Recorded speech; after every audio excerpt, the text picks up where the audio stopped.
Welcome back বন্ধুরা, কেমন আছেন আপনারা সবাই? আশা করব অনেক ভালো আছেন।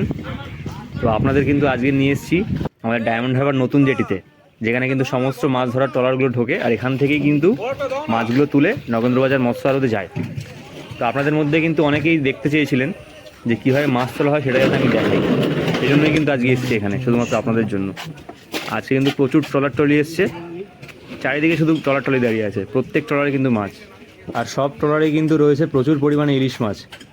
আপনাদের জানিয়ে রাখি যে আমার লাস্ট ভিডিওটিতে একজন কমেন্ট করেছিলেন যে ইলিশ মাছ তো আমাদের চাষ করতে হয় না, সমুদ্রে ওটা আপনা আপনিই হয়, তাহলে ইলিশ মাছের দাম এত কেন, সাধারণ মানুষ খেতে পারছে না কেন? তো সেই বিষয়েও কিছু কথা বলবো আজকে। দেখুন, প্রথম কথা হচ্ছে, একটি ট্রলার যখন ফিশিং করতে যায় মাছ সমুদ্রে, সেটা কিন্তু একদিনের জন্য নয়, মিনিমাম 3 থেকে 4 দিন এরা ফিশিং করে। আর যখন মাছ হয় না তখন কিন্তু সেটা 1 সপ্তাহ হতে পারে, আবার 10 থেকে 12 দিন হতে পারে। তো এই 10-12 দিনের জন্য একটা বিপুল পরিমাণ অর্থ ব্যয় হয়।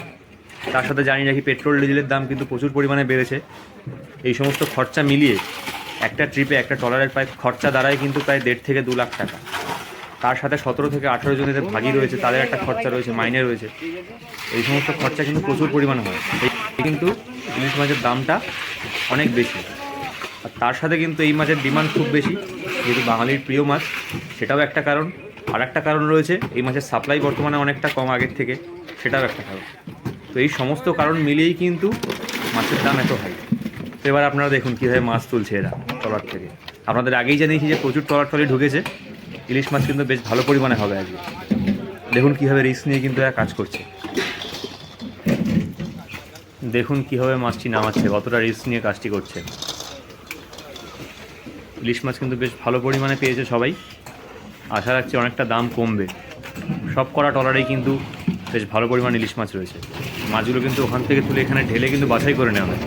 খারাপ ভালো মাছের ব্যাপার থেকে আর অন্যান্য মাছও মিশে থাকে একসাথে, প্রত্যেকটা টাইপের মাছ কিন্তু আলাদা আলাদাভাবে পাঠানো হয়। এখানেও কিন্তু বরফ ভাঙার কাজ চলছে, এখান থেকে বোধহয় মাছ আনলোড করা হবে।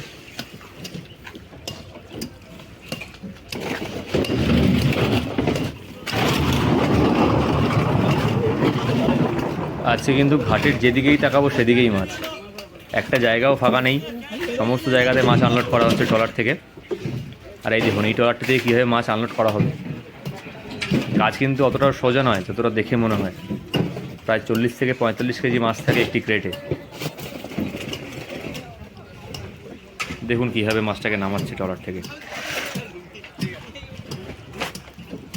দেখুন কতটা রিস্ক নিয়ে কিন্তু এরা কাজ করে, জীবন হাতে করে নিয়ে কিন্তু এরা সমুদ্রে যায়। আর একটা কথা আপনাদের জানিয়ে রাখি, অনেকে কিন্তু কমেন্ট করেছেন আমার ফেসবুকের ভিডিওতেও এবং ইউটিউবের ভিডিওতেও, যে যেখান থেকে মাছ তোলা হয় আপনারা সেখান থেকে ডাইরেক্ট মাছ কিনতে চান। তো আপনাদের বলে রাখি যে এখান থেকে কিন্তু মাছ বিক্রি হয় না। আপনি যতই টাকা দেন, ডবল টাকা দিলেও কিন্তু এখান থেকে মাছ বিক্রি হবে না। এখানে যত মাছ আসছে সব মাছ চলে যাবে ডায়মন্ড হারবারের নগেন্দ্রবাজারে, সেখান থেকেই কিন্তু মাছ অকশন করে কিনতে হবে।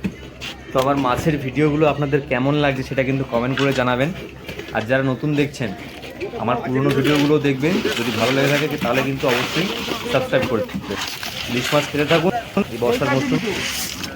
চলুন দেখা হচ্ছে পরের ভিডিওতে।